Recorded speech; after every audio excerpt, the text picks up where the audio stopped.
So anyone that listens to our podcast and might have maybe touched on some of our TTM tackles, they know that we take a big interest in associate nations. Yeah. And I guess one of the key things we want to do is grow the game more, don't we, Bott? So I'm really pleased to welcome onto the show Cricbuzz correspondent and all-round Dutch sort of cricket guru, Bertus De Jong. Bertus, good evening. Evening, guys. Thanks so much for having me on. Is that the first time you've been called a guru? First time when it comes to cricket, yeah. Obviously, this is a big year for Dutch cricket. You've had the England and West Indies over, and I think, if our research is right, New Zealand and Pakistan are due to come over as well. So, how's this gone so far? And I guess, what does success look like on the field for the Dutch team this year? Okay, yeah. I mean, there's two very different questions. It's an absolutely huge year for Dutch cricket. In terms of fixtures, they've never had anything like it, and realistically probably never will again. That's partly because COVID has kind of crushed all the Super League games into one summer, but also, of course, the fact that the Super League's being cancelled after this edition, so it's pretty unlikely you're going to see anything like this again in Holland. And these Super League games are extraordinary. They're getting more games against full members than they've ever had in their 100-year history before this. So it's a huge summer for Dutch cricket. It's a huge year, and it's all something that realistically they probably weren't necessarily equipped to deal with before it landed on their doorstep. And in terms of kind of the context that the World Super League brings, is there any, that context is very valuable for associate nations to kind of get this kind of pull. Is there anything that will kind of replace it, or do we think that there's be a void that's left for that? Well, that's a big question, and that's not really only about Dutch cricket. It's also for a lot of the League Two teams. So say Scotland, Oman, Namibia, and now the States and the like that were looking to win League Two and have a chance at either replacing the Dutch or even in principle replacing a full member in the next edition. And that's kind of gone now. And for the Dutch, the big ambition was to basically avoid the wooden spoon, or at least it was at the start of the Super League, because that meant that they'd be guaranteed another cycle. And that's just gone now. And as for what's replacing it, well, that's a big open question. I think the ICC meeting in Birmingham later this month, or the start of next month. Later this month. We're in July, aren't we? Off the back of the comp, Yeah, so that'll be discussed. And I think most people expect that it'll revert to something extremely similar, which is that there won't be any kind of structure for full member teams at all. It'll just go back to bilateral haggling over the FTP, and the Dutch will get dumped back into whatever replaces League Two, which probably will look something quite similar to the old World Cricket League Championship, which for the Dutch is a great shame. But it's, as I say, it's a great shame for all the other associates as well, because they had that ambition to break into the Super League and to earn fixtures against bigger teams rather than just having to beg for them, as has been the case in the past. I suppose one thing that kind of shocked me when England went over was kind of, I think it was Van der Merwe and Ackerman didn't leave their counties. Kind of the Dutch side wasn't at full strength. Is that a reflection that they saw the trend of the way that the World Super League was going and we're kind of losing that context? Or does the international cricket community need to give more respect to the associate nations to work so that they have full strength sides? Well, I can say it didn't come as a shock to me. I don't think it came as a shock to most people over here. But this is the question of mandatory release, and it is kind of complicated. It's very easy to sort of get on your high horse as an associate country and say, look, the rules say that they have to play these games, and the counties aren't releasing them, and the ECB aren't enforcing it, and the ICC refuse to get involved, and it is a problem. You have to, I guess, on the other hand, look at the fact that, with the exception of, say, Paul van Meekeren and kind of to an extent Fred Klaassen, because while he didn't learn all of his cricket here, he certainly improved hugely while he was over here.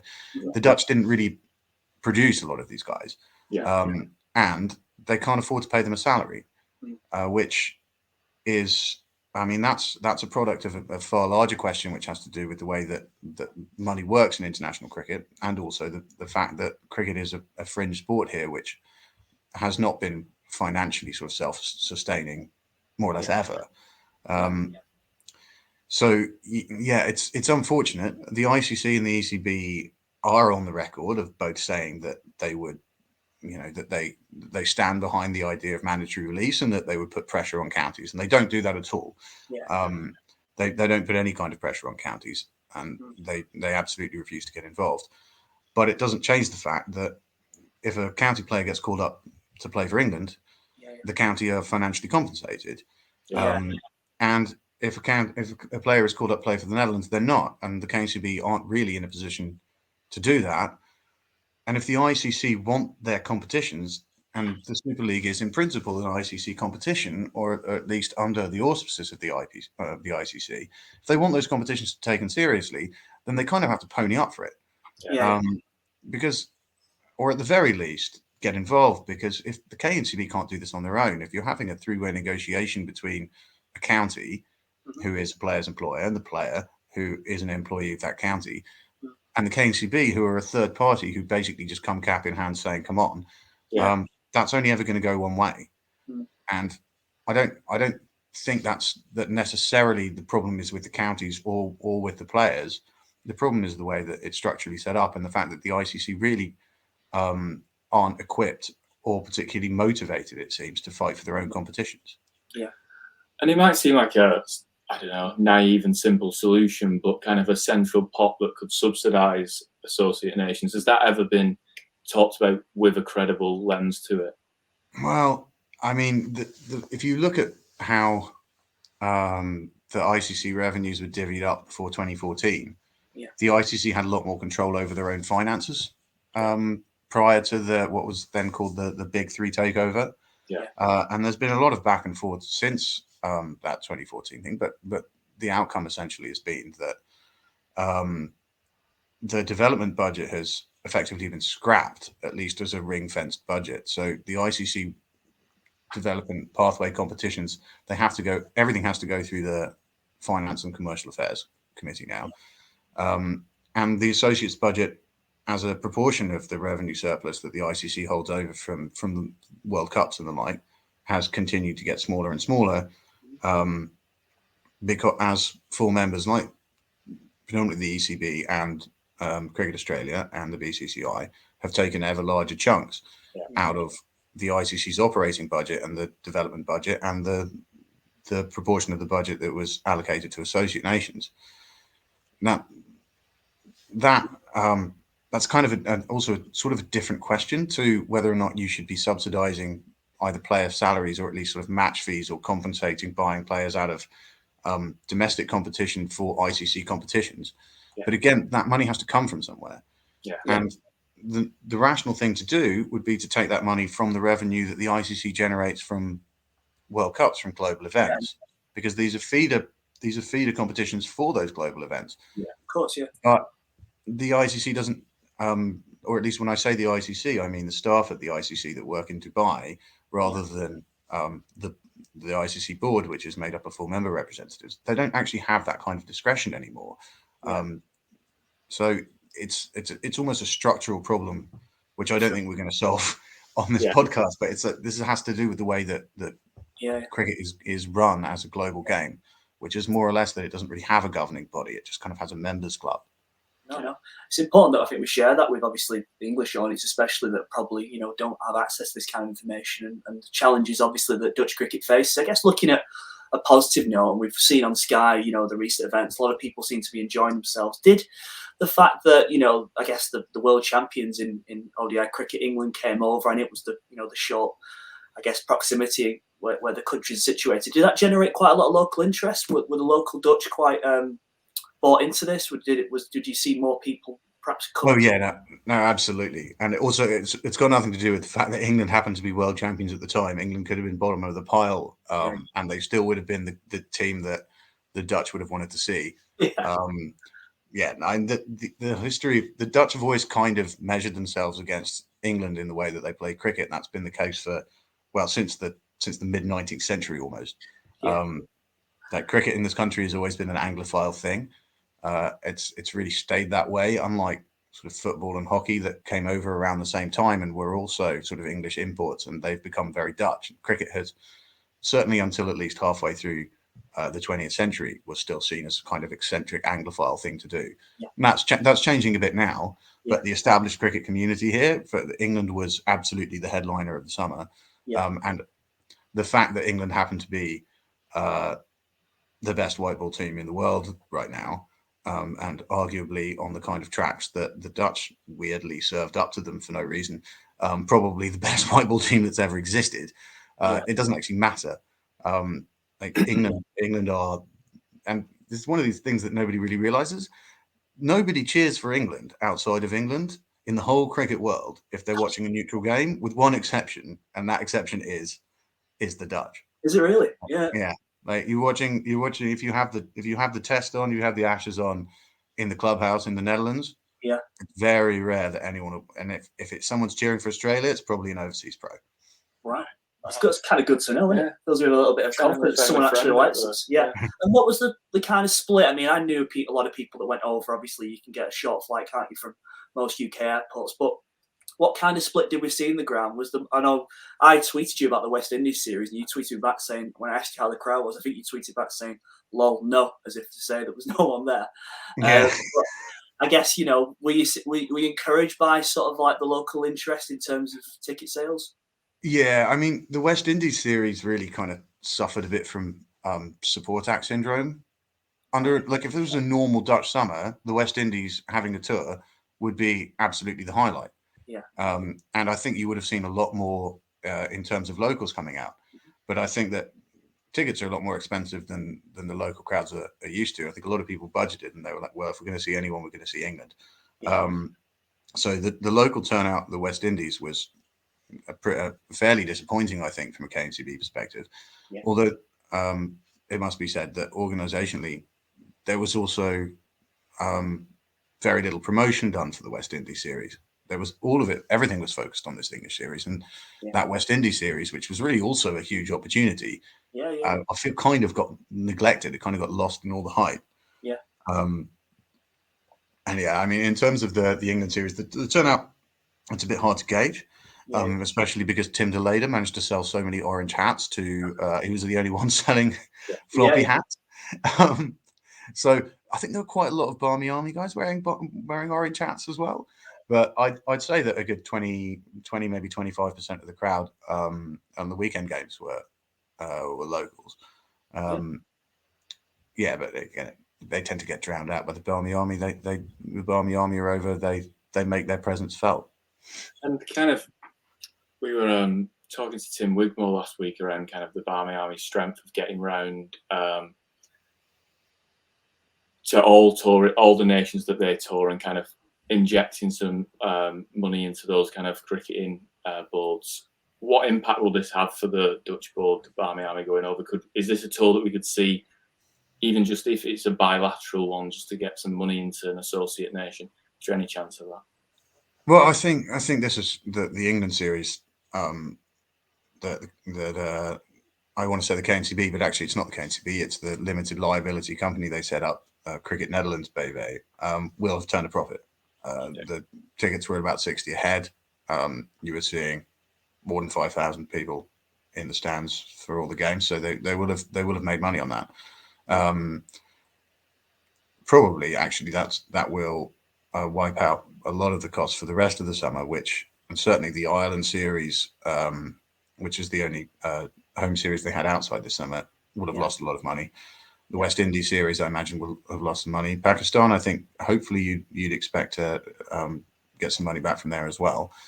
But whether or not financially it's going to be huge for Dutch cricket, I think that the cost of because the stands are temporary, logistically the costs are high. Yeah.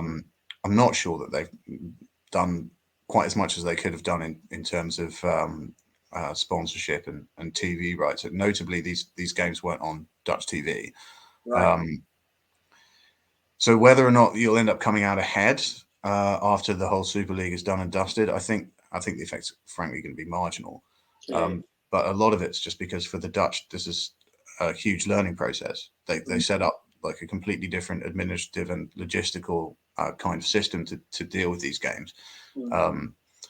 And it's certainly not gone as badly as some people expected. But I don't think that the first time round you're ever likely to be able to kind of get a handle on how you pull money out of this sort of event. And sadly, the first time is likely to be the last time, given the way that that things in Dubai are moving. Sure.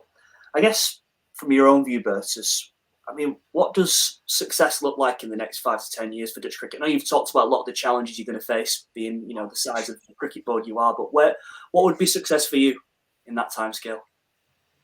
Well, the next 5 to 10 years, the KNCB have set a target to achieve full membership. I don't think that's realistic. Not necessarily because I don't think that they can meet the ever-changing and ill-defined criteria for what you have to do to be a full member, but simply because I don't think there's any appetite for it in Dubai. And I think that the influence that the Netherlands used to have at the ICC, what little influence it was, has probably diminished in the last few years. But the trouble for the Dutch is that so much of what actually happens on the field is dependent on what happens in boardrooms. So really, it's not so much something that the Dutch can achieve on their own. It's what you want for top associates to collectively achieve. And I think that's realistically having some kind of structured competition. I would personally really like to see a return of red ball cricket, of first-class internationals for top associates, but I don't think there's a lot of push for that. What success in terms of Dutch cricket looks like, there's so many on the field and off the field issues, and I think that on-field issues are probably the least important. The problem really is the declining awareness of the game in the Netherlands, especially since it's gone off free-to-air TV, and that was almost 25 years ago now, because we get a lot of this. We used to get the BBC here, we still do, but that the sort of public consciousness of the game has diminished. I think really just arresting the decline in participation numbers, and especially getting women's cricket back on track. These are actually really the problems that I see for Dutch cricket, and the performance of the national team is almost by the by. Had they been able to win like another cycle of world cricket, of the Super League on the field, that's maybe a different question. But that's not really an option now. So you're looking at whatever replaces League Two realistically. World Cup qualification again is nice, but it doesn't actually make as much of an impact as people might think. So I think success on the field is not as important as success off the field, which is basically sort of somehow driving cricket back into the public consciousness in this country. Yeah. I think we're not doing very well at broadcasting happy messages at the moment when it comes to global cricket. Well, I think of happy messages. My earliest memory of Dutch cricket is 2014, when that famous Dutch win over England. And I remember being on Sky Sports News and them actually interviewing a number of dart players who, obviously Dutch dart players, and asking them what the views on cricket, and all of them were going like, "Sorry, we have a cricket team." So I think obviously you say 2014 because almost everyone forgets the 2014 when everyone remembers 2009 at Lord's, but everyone forgets the win in 2014, which was admittedly rather a more forgettable performance from England. And they were just rubbish rather than genuinely funny. But anyway, I think we've asked you 15 minutes and 30, and you've given us more than that, and we really, really appreciate it. I think this podcast will continue to push the case for associate nations. Try our best. We'll rally against the ICC with all our might. I'm not sure what power we have, but we'll the more we can broadcast, the better. So we really appreciate you for your time, and I guess just look out for your tweets and look forward to your updates on Dutch cricket. Thanks, gents. Been a pleasure. Thanks, Bertus.